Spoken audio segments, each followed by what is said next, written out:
낙타로 구조작전을 한다고? 2024년 5월 사하라 사막에서 벌어진 일은 군사 역사를 뒤바꿔 놓았습니다. 미국 최정예 델타포스 18명이 모래 속에서 사라졌고 세계 각국의 최정예 군대들이 모두 그들을 구조하는데 실패했습니다. 하지만 그때 나타난 건 낙타 20마리와 한국군 25명이었습니다. 한국과 미국의 동맹 역사가 새로 쓰여진 충격적이었던 그날의 기록, 지금 바로 공개합니다. 제 이름은 마이클 스미스이고 미 육군 중령이에요. 15년 동안 아프리카에서 테러리스트들과 싸워왔어요. 사막전에 대해서는 모든 걸 알고 있다고 생각했어요. 미국의 기술이면 어떤 문제든 해결할 수 있다고 믿었는데 제가 틀렸더라고요.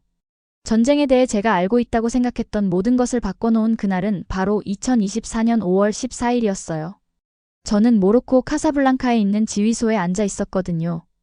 에어컨 때문에 실내는 얼어붙을 정도로 차가웠지만 밖은 기온이 화씨 120도까지 올라가고 있었어요. 제 주위에는 컴퓨터 스크린들이 둘러싸고 있었고 지평선까지 끝없이 펼쳐진 모래 언덕들의 위성사진을 보여주고 있었어요. 그 모래바다 어딘가에서 미국 최고의 군인 18명이 흔적도 없이 사라져버렸거든요. 눈이 아플 때까지 스크린들을 바라봤어요. 아무것도 없었어요. 그냥 모래, 또 모래뿐이었죠. 중령님, 델타팀과 연락이 끊어졌습니다. 통신 장교가 보고했어요. 그의 목소리는 걱정으로 긴장되어 있었고 차가운 공기에도 불구하고 이마에 땀이 맺혀 있는 게 보였어요. 저는 이미 알고 있었어요. 위성 중계를 통해 실시간으로 작전을 지켜보고 있었거든요. 끔찍한 결말을 알고 있는 영화를 보는 것 같았어요.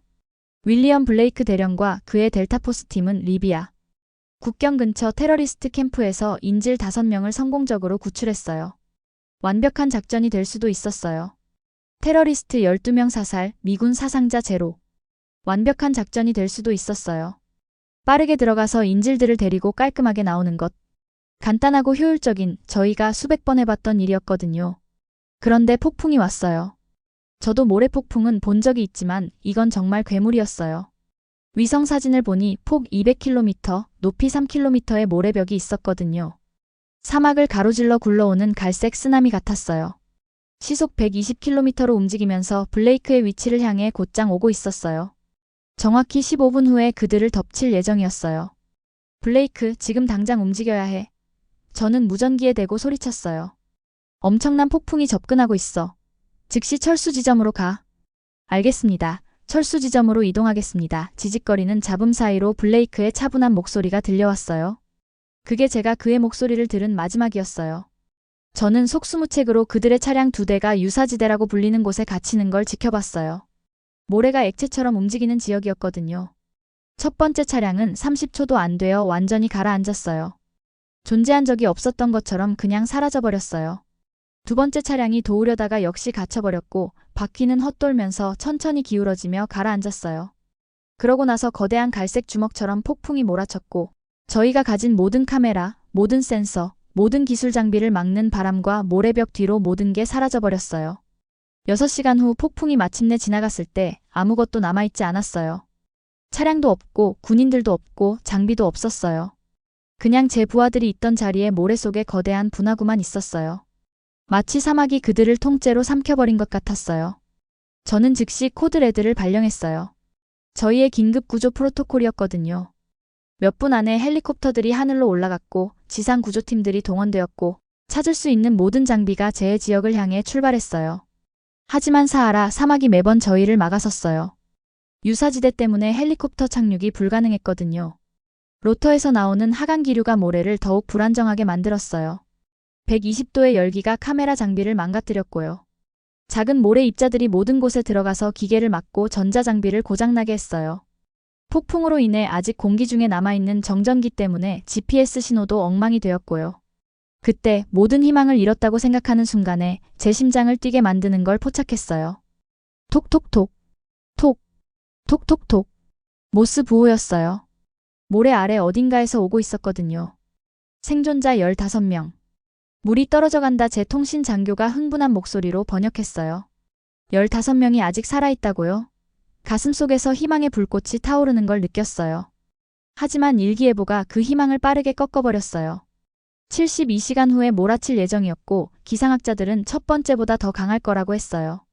그때까지 그 사람들을 빼내지 못하면 너무 깊이 묻혀서 아무도 찾을 수 없을 거였어요. 즉시 동맹국들에게 가진 모든 인맥을 동원했어요.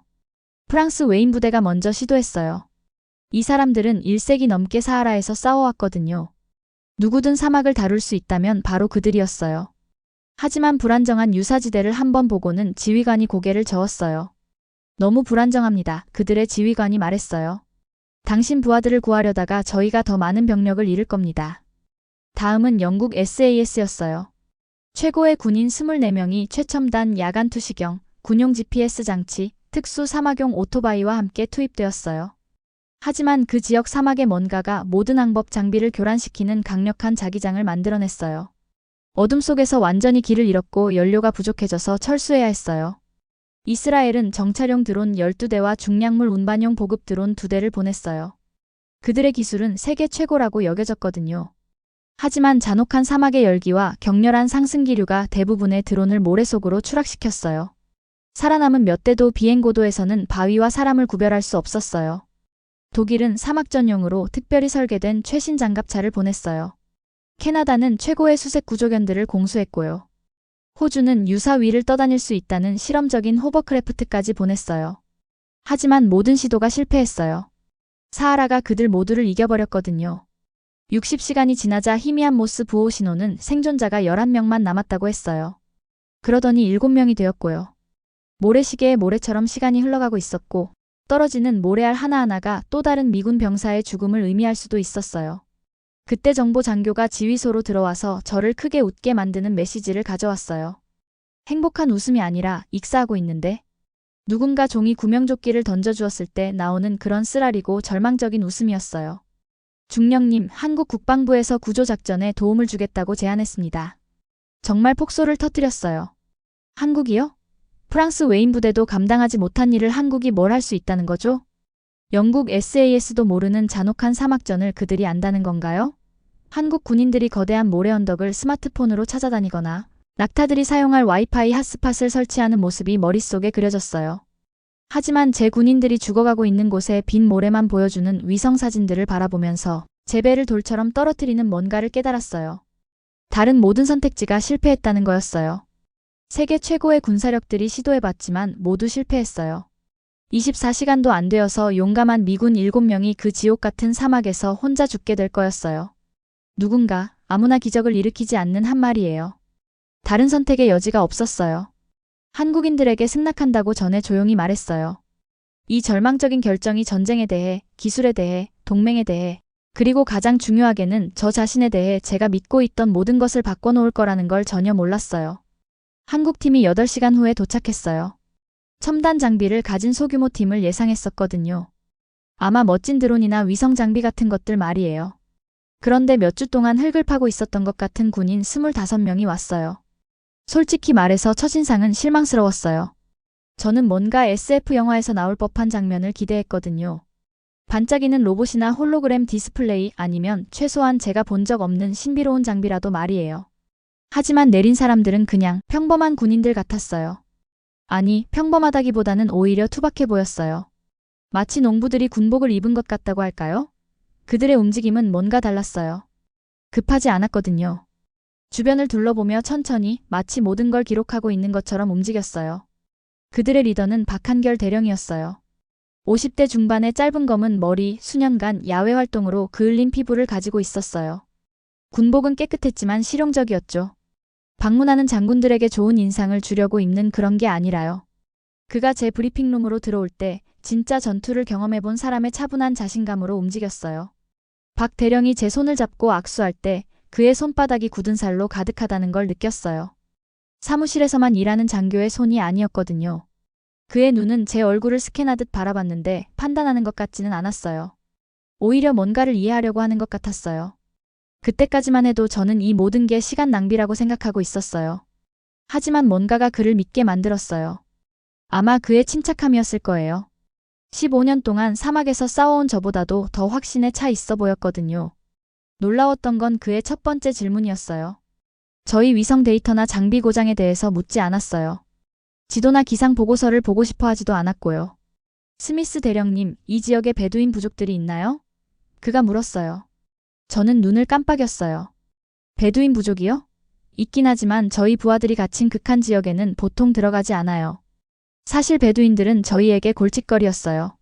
저희 작전 지역을 자유롭게 드나들면서 가끔 정보를 팔기도 하고 때로는 테러리스트들을 도와주기도 했거든요. 신뢰할 수 없는 사람들이라고 생각했어요. 현대 세계와 동떨어진 채 아직도 중세 시대 방식으로 살고 있는 사람들 말이에요. 그런데 박 대령이 그들에 대해 묻는다는 건 뭔가 제가 놓치고 있는 게 있다는 뜻일까요? 그는 이게 제가 줄 수 있는 가장 중요한 정보인 것처럼 고개를 끄덕였어요. 지난 모래폭풍 때 바람은 어느 방향으로 불었나요? 남서쪽에서 북동쪽이었는데 왜 그게 중요한가요? 대답 대신 그는 손으로 그린 지도를 제 탁자 위에 펼쳤어요. 저희 군용 지도와는 전혀 달랐어요. 이 지도에는 바람 패턴, 수원, 그리고 그가 영혼의 길이라고 부르는 것들이 표시되어 있었어요. 밤에만 단단해져서 이동할 수 있는 고대 루트들이었죠. 그 지도를 보는 순간 충격을 받았어요. 제가 15년 동안 연구해온 지역인데 완전히 다른 세상 같아 보였거든요. 저희 위성 지도는 높이와 거리, 좌표만 보여줬어요. 하지만 이 지도는 살아있었어요. 모래가 어떻게 움직이는지, 물이 어디에 숨어 있는지, 어느 시간대에 어느 길이 안전한지까지 모든 게 그려져 있었어요. 마치 사막의 일기장 같았어요. 누군가 수백 년에 걸쳐 한 줄 한 줄 써내려간 것 같은 느낌이었어요. 대령님, 제 팀을 소개해도 될까요? 박 대령이 말했어요. 그가 먼저 데려온 사람은 이수진 소령이었어요. 제가 예상했던 것보다 젊었어요. 아마 30대 정도였을 거예요. 총명한 눈과 토양 샘플로 얼룩진 손을 가지고 있었어요. 제 할아버지보다도 오래된 것 같은 지질학 도구들로 가득한 낡은 가죽 가방을 들고 있었죠. 이수진 소령을 보면서 제가 가진 편견을 깨달았어요. 젊은 여성 장교가 이런 극한 상황에서 뭘 할 수 있을까 하는 생각이 스쳤거든요. 하지만 그녀의 눈에는 뭔가 다른 게 있었어요. 지식에 대한 굶주림 같은 거였어요. 그녀가 제 브리핑룸 주변을 둘러보는 방식만 봐도 알 수 있었어요. 벽에 걸린 지형도들, 탁자 위의 샘플들, 심지어 바닥의 먼지까지도 관찰하고 있었거든요. 이수진 소령은 저희 지질학 전문가입니다. 박 대령이 설명했어요. 땅이 어떻게 움직이고 변화하는지 연구하는 분이에요. 이 소령이 앞으로 나와서 저희 위성사진을 가리켰어요. 이 지역은 예전에 호수바닥이었어요. 그녀가 조심스러운 영어로 말했어요. 지하 석회암이 불안정한 공간들을 만들어내요. 하지만 안반이 견고한 좁은 통로들이 있어요. 저는 그녀를 바라봤어요. 저희 지질조사에서는 이런 걸 완전히 놓쳤거든요. 다음에 나온 건 김도연 상사였어요. 그는 마치 마라톤 선수 같았어요. 마르고 강인했죠. 피부는 깊게 그을렸고 위험한 곳에서 살아남은 사람들에게서 볼 수 있는 그런 차분한 눈을 가지고 있었어요. 김 상사는 남수단 평화유지 임무 중에 사하라 부족들과 함께 살았습니다. 박 대령이 말했어요. 그들의 방식을 알고 있어요. 김 상사가 정중하게 고개를 끄덕였어요. 사막에는 패턴이 있습니다. 언어 같은 거예요. 읽는 법만 배우면 돼요. 그 다음에 박 대령이 소개한 사람 때문에 제 턱이 떨어질 뻔했어요. 깊게 주름진 얼굴과 다듬어진 돌 같은 눈을 가진 노인이 제 브리핑룸으로 걸어 들어왔어요. 전통 의상을 입고 있었고 적어도 70세는 되어 보이는 사람치고는 놀랄 만큼 우아하게 움직였어요. 타리크가 들어오는 순간 방 안의 분위기가 바뀌었어요. 뭔가 고대의 지혜가 함께 들어온 것 같았거든요. 그의 옷은 간단했지만 품위가 있었어요. 사막의 모래색과 하늘색이 조화롭게 어우러진 로브를 입고 있었고 허리에는 아름다운 곡선의 단검을 차고 있었어요. 하지만 가장 인상적인 건 그의 눈이었어요. 마치 사막의 모든 비밀을 알고 있는 것 같은 눈이었어요. 이분은 타리크입니다. 박 대령이 말했어요. 현지 사하라 부족들을 대표하는 분이에요. 저희 중 누구보다 길을 건넌 횟수보다 더 많이 이 사막을 건너보셨어요. 타리크가 김 상사에게 아랍어로 말했고 김 상사가 번역했어요. 사막이 당신 군인들이 어디 있는지 알려줄 것이지만 눈보다 더 많은 것으로 들어야 한다고 하세요. 제 회의론이 커지는 걸 느꼈어요. 박 대령님, 죄송하지만 저희는 모든 걸 다 시도해봤어요. 헬리콥터, 드론, 지상 차량들, 모든 최신 기술을 동원했거든요. 밖의 상황은 불가능해요. 저는 솔직히 화가 나고 있었어요. 지난 72시간 동안 저는 잠도 제대로 못 자고 온갖 방법을 다 시도해봤거든요. 수백만 달러짜리 장비들이 하나씩 고장나고 실패하는 걸 지켜봤어요. 세계 최고라는 군대들이 모래 앞에서 무력하게 물러서는 걸 봤고요.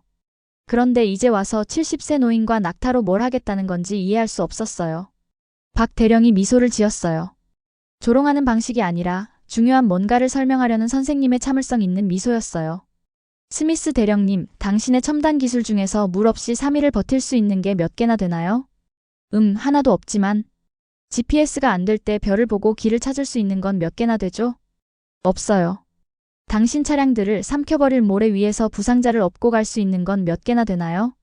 이미 답을 알고 있어서 대답하지 않았어요. 그때 제가 미쳐가고 있다고 생각하게 만드는 소리를 들었어요.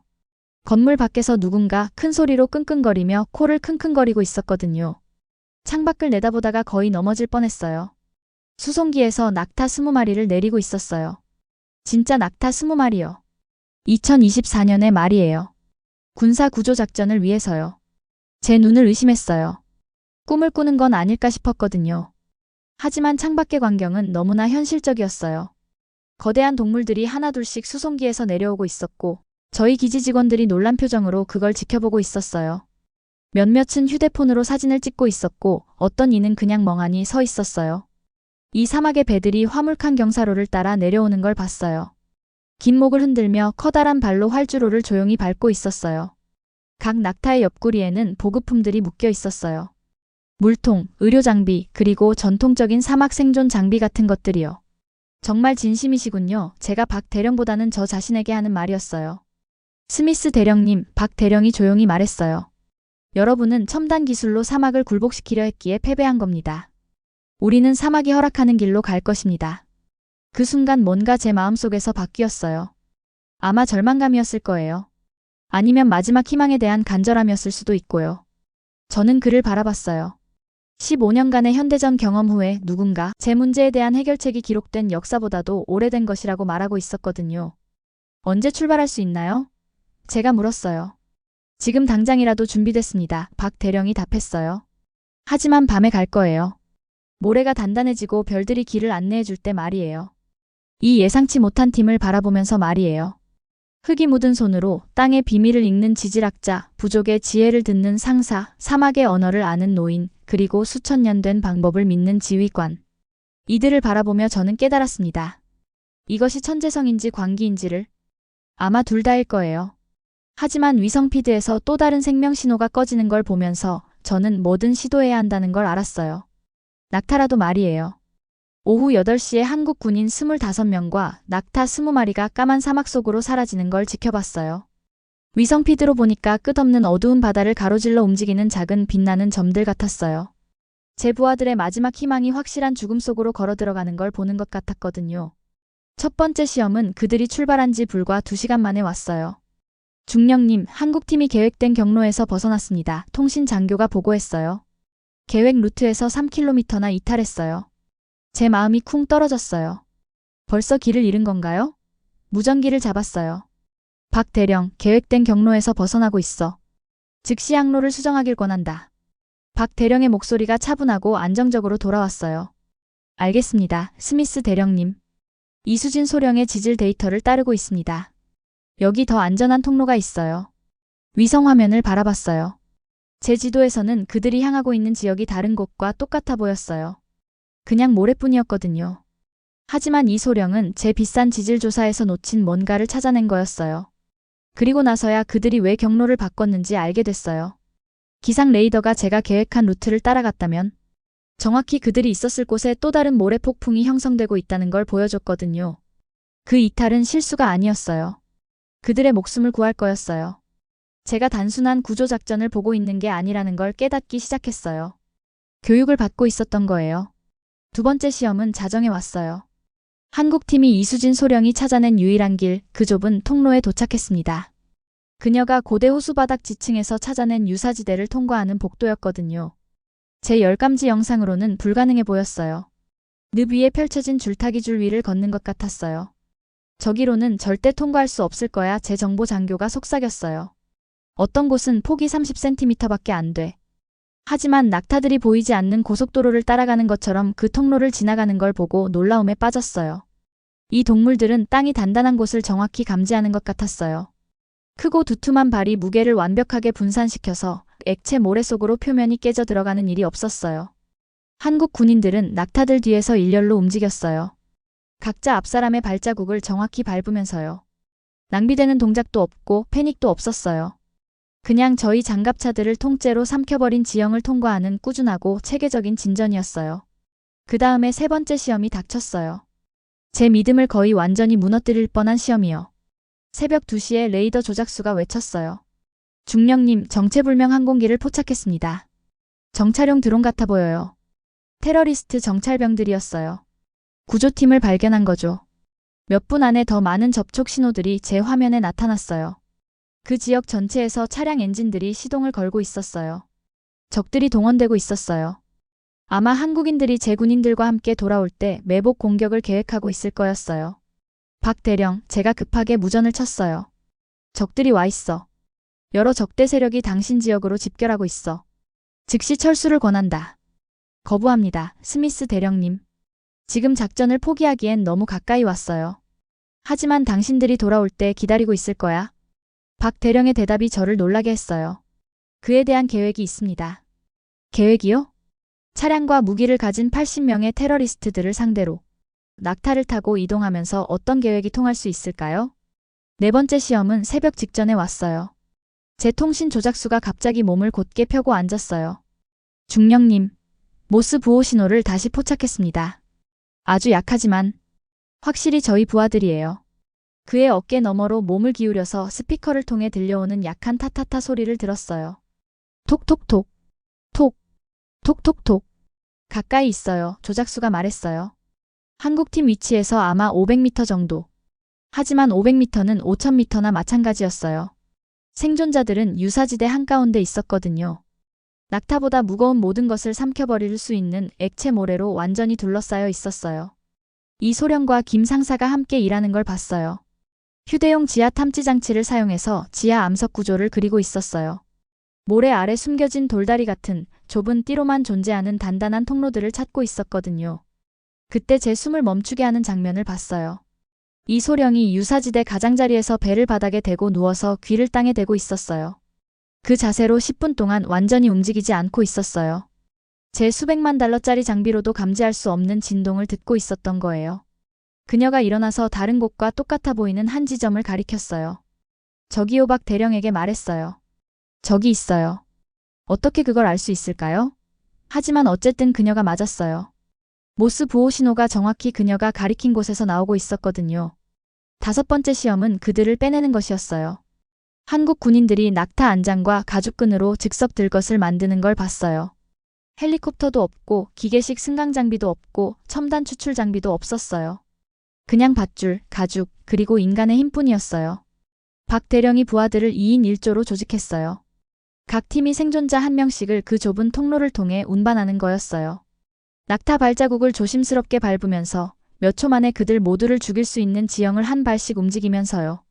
첫 번째 팀이 건너기 시작했어요. 열감지 화면에서 그들을 보면서 숨을 쉴 수가 없었어요. 2명의 한국 군인이 의식을 잃은 미군 델타포스 대원을 운반하면서 죽음으로 만들어진 무대 위에서 댄서처럼 움직이고 있었어요. 한 걸음씩, 한 호흡씩, 한 번 잘못 움직이면 3명 모두 영원히 사라질 거였어요. 그들이 해냈어요. 그 다음 두 번째 팀. 그 다음 세 번째.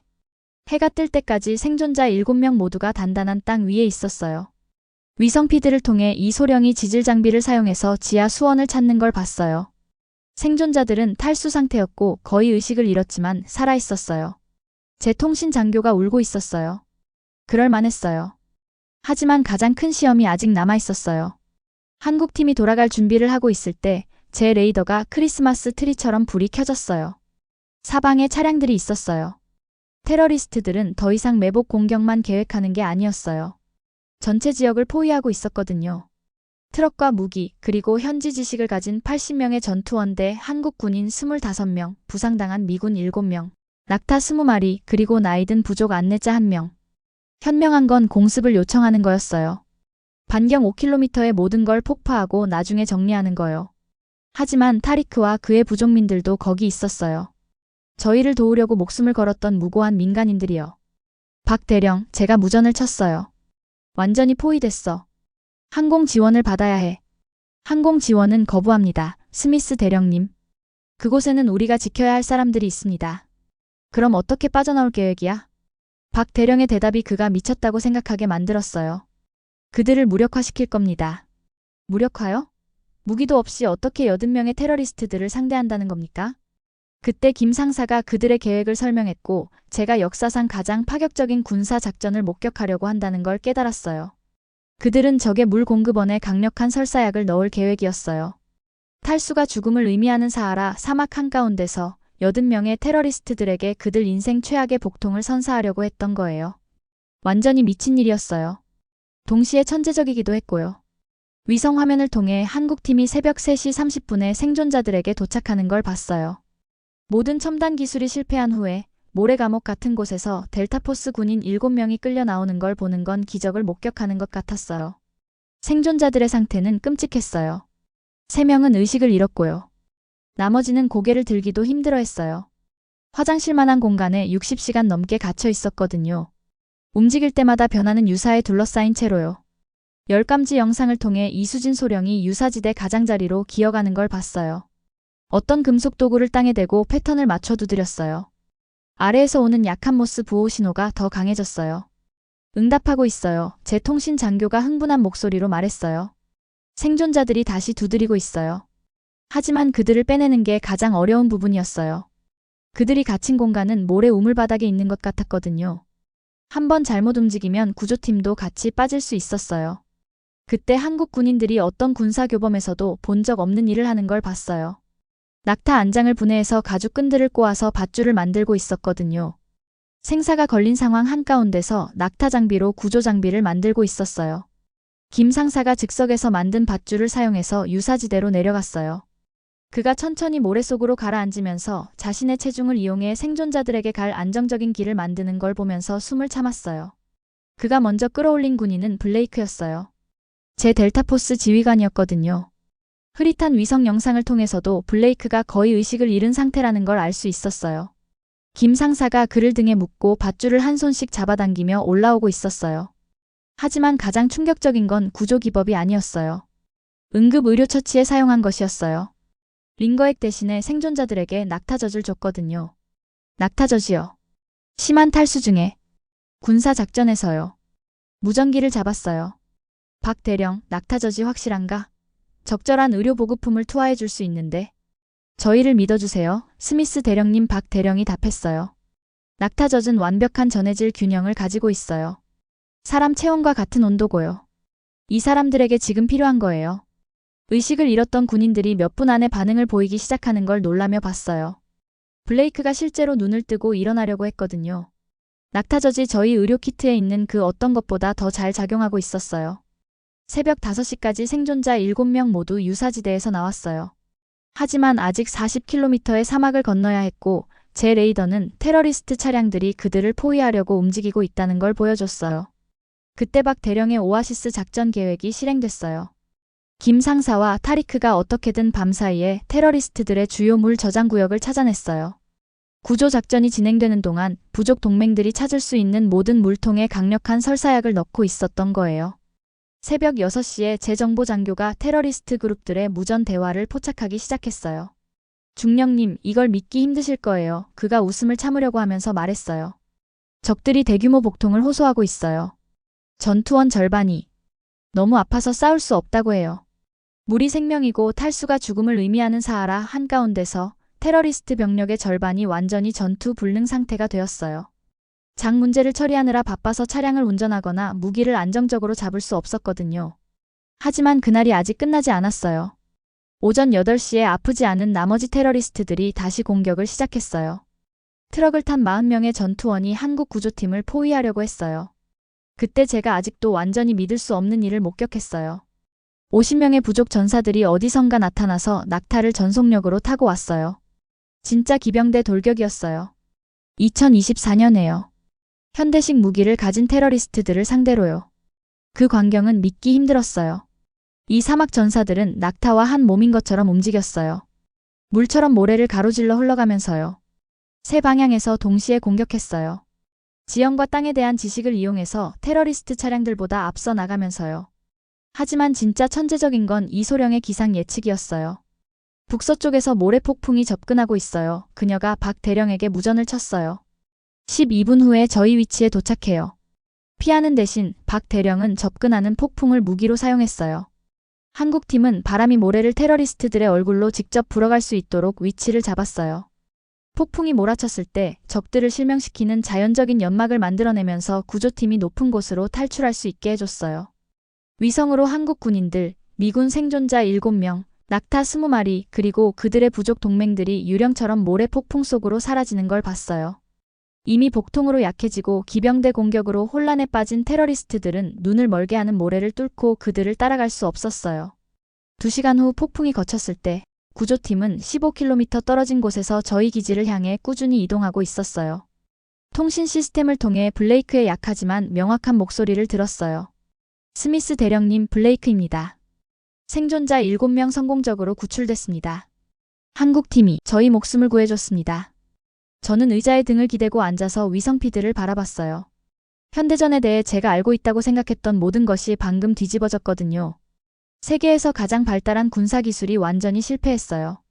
프랑스 웨인 부대, 영국 SAS, 이스라엘 드론, 독일 장갑차 모두 모래와 열기에 패배했어요. 하지만 낙타와 전통 지식, 창의적 사고를 가진 한국 군인 25명이 다른 모든 이들이 실패한 곳에서 성공했어요. 진짜 깨달음은 단순히 7명의 생명을 구했다는 게 아니었어요. 블레이크가 다음에 제게 말한 것이었어요. 중령님, 저희 팀원 중 한 명이 화학 무기 저장소에 대한 정보를 가지고 있었어요. 테러리스트들이 대규모 공격을 계획하고 있었거든요. 저희가 거기서 죽었다면 수천 명이 죽었을 거예요. 이건 더 이상 단순한 구조작전이 아니었어요. 수많은 생명을 구할 게임 체인저였어요. 구조팀이 안전을 향해 느리지만 꾸준히 진전하는 걸 보면서 제 핵심을 흔드는 뭔가를 깨달았어요. 15년 동안 저는 기술적 우위가 군사적 우위를 의미한다고 믿어왔었거든요. 완전히 틀렸어요. 한국팀은 방금 제게 가장 오래된 해결책이 때로는 최고의 해결책이라는 걸 가르쳐줬어요. 환경을 통제하는 것보다 이해하는 것이 더 중요하다는 걸요. 자연과 함께 일하는 것이 자연과 싸우는 것을 이긴다는 걸요. 그리고 가장 중요하게는 동맹은 절대 예상하지 못한 형태로 나타난다는 걸요. 블레이크와 그의 부하들이 안전에 가까워지면서 저는 미군이 사막전에 대해 생각하는 방식을 영원히 바꿀 보고서를 쓰기 시작했어요. 이 이야기의 영웅들은 수백만 달러짜리 장비를 가진 첨단 기술 군인들이 아니었어요. 위성과 컴퓨터가 있기 전에 인간이 똑똑하고 적응력 있고 자신들보다 먼저 온 사람들로부터 배울 만큼 겸손함으로 생존했다는 걸 기억한 사람들이었어요. 저희 기지에 헬리콥터가 착륙하는 소리는 제가 들어본 것 중 가장 아름다운 소리였어요. 사무실 창문을 통해 의료팀들이 항공기 쪽으로 달려가면서 블레이크와 생존한 델타포스 군인 6명을 도우려고 준비하는 걸 봤어요. 하지만 제가 다음에 본 것이 국가 간의 우정에 대한 제 이해를 완전히 바꿔놨어요. 사흘 동안 사막에 있었던 후 겨우 설 수 있었던 블레이크가 박 대령에게 경례를 할 때까지 의료 처치를 거부했어요. 팔에 링거 튜브가 꽂혀 있고 머리에 모래가 엉겨붙은 채로 제가 아는 터프한 델타포스 지휘관이 차렷 자세로 서서 제가 본 것 중 가장 정중한 경례를 했어요. 대령님, 당신은 저희의 구원자입니다. 블레이크가 박 대령에게 말했어요. 목소리는 거칠었지만 명확했어요. 저희는 당신께 목숨을 비쳤습니다. 박 대령이 경례를 받고 그러고 나서 모든 사람을 놀라게 하는 일을 했어요. 전통적인 한국 방식으로 깊게 절을 했거든요. 우리는 전우입니다. 박 대령이 간단하게 말했어요. 이게 동맹이 서로를 위해 하는 일이에요. 제가 그들을 만나러 나갔는데 블레이크가 제 팔을 잡았어요. 힘은 약했지만 눈빛은 강렬했어요. 스미스 대령님, 알아야 할 게 있어요. 그가 속삭였어요. 로드리게스는 그냥 일반적인 팀원이 아니었어요. 6개월 동안 잠입해서 화학 무기에 대한 정보를 모으고 있었거든요. 제 피가 차갑게 식었어요. 화학 무기라니요? 그가 수집한 정보가 아직 장비에 들어있어요. 블레이크가 계속했어요.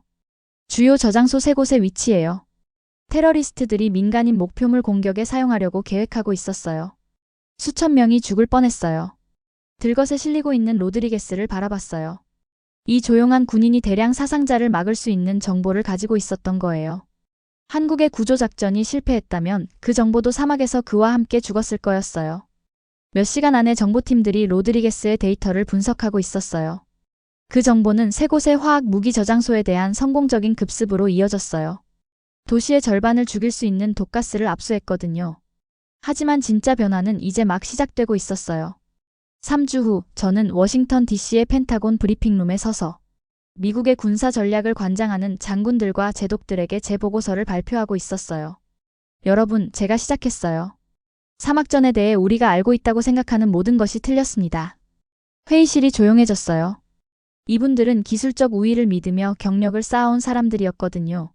첫 번째 슬라이드를 클릭했어요. 박 대령의 팀이 낙타와 함께 좁은 통로를 건너는 사진이었어요. 첨단 기술 해결책들은 환경과 싸우려고 했기 때문에 실패했습니다. 한국의 접근법은 환경과 함께 일했기 때문에 성공했어요. 수십억 달러의 군사기술 개발을 감독해온 모리슨 장군이 손을 들었어요. 스미스 대령, 정말로 우리 장비를 낙타로 교체하자고 제안하는 건가? 아닙니다. 저희의 현대적 능력에 전통적 지식을 추가하자고 제안하는 거예요. 한국인들은 기술을 대체한 게 아니라 더 똑똑하게 사용했어요. 이수진 소령의 지질학적 분석은 훌륭한 과학이었어요. 하지만 그걸 천년된 부족 지식과 결합했거든요. 결과를 보여줬어요. 한국군과 미국 특수부대 간의 합동훈련 연습이 이미 계획되고 있었어요. 첫 번째 장소는 사하라 사막 자체였어요. 이수진 소령의 지질학적 데이터는 저희 연구팀과 공유되고 있었어요. 지하 구조를 읽는 그녀의 방법이 사막 작전 계획 방식을 혁신할 거였어요. 하지만 가장 중요한 변화는 동맹에 대한 저희 사고방식에서 일어나고 있었어요. 6개월 후 저는 다시 사하라에 있었어요. 하지만 이번에는 첫 번째 한미 사막전 훈련 연습을 위해서였어요. 미군 병사들이 한국 교관들로부터 배우고 베두인 가이드들이 두 그룹 모두에게 전통적인 항법을 가르치는 걸 보는 건 군사 협력의 미래를 보는 것 같았어요. 김 상사는 현지 부족들과의 공식 연락관이 되었어요.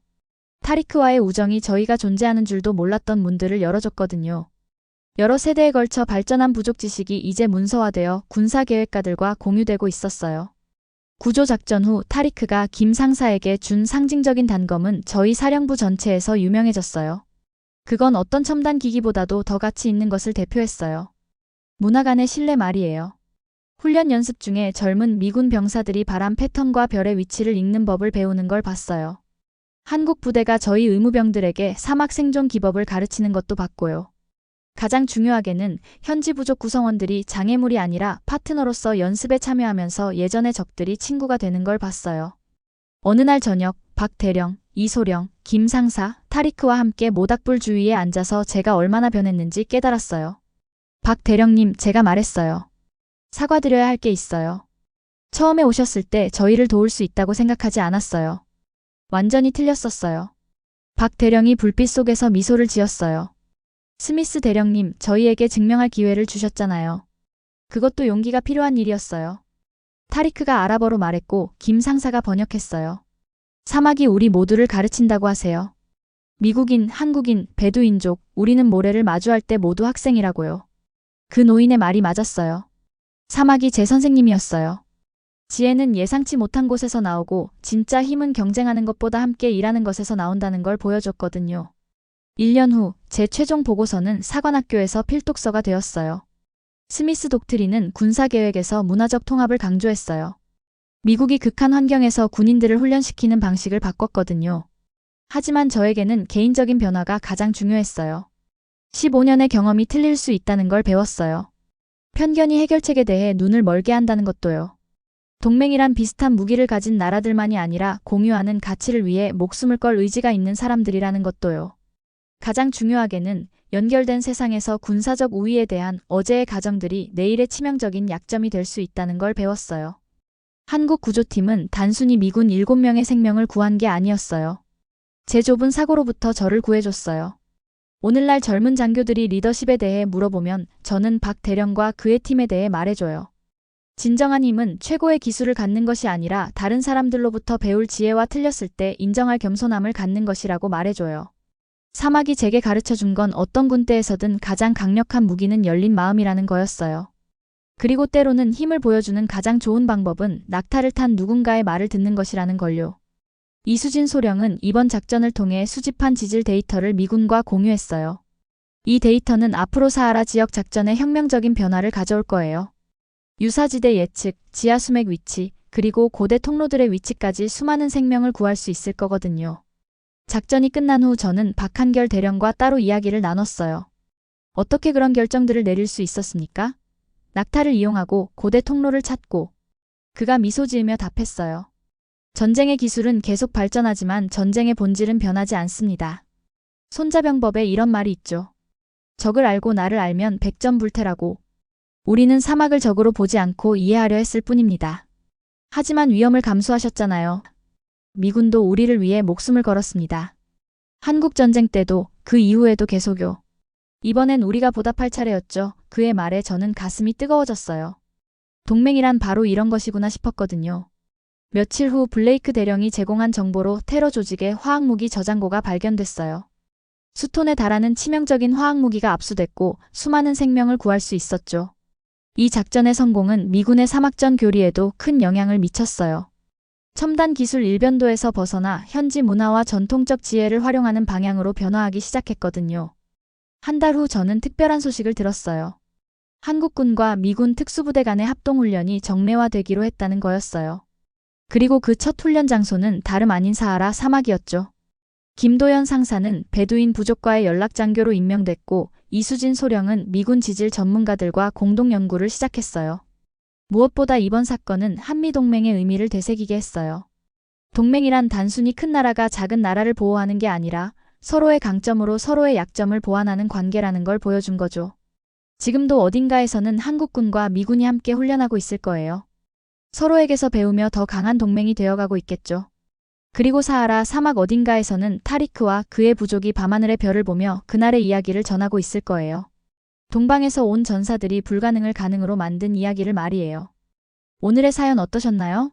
재미있으셨다면 구독과 좋아요, 알림 설정도 꼭 부탁드릴게요. 끝까지 시청해주셔서 진심으로 감사합니다. 지금까지 따뜻한 이야기를 전하는 도파민 코리아였습니다. 구독자 여러분 오늘도 따뜻한 하루 되세요. 사랑합니다.